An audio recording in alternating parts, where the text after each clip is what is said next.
How to create a QR code for Google My Business reviews. Hello guys and welcome to this new tutorial. Today I'm going to show you how you can create a QR code for your Google business. Here you have to type my business simply on Google and you will be redirected to this place. We have here the information about our business.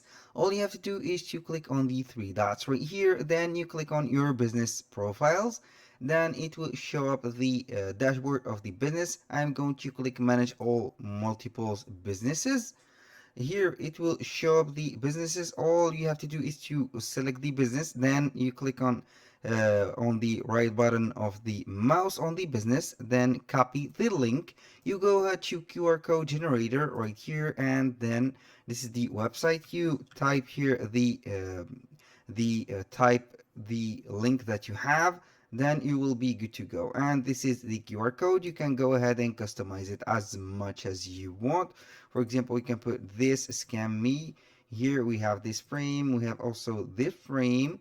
I'm going to put up this and download it as a GPG. All you have to do is to sign up for free on Google and you will be good to go.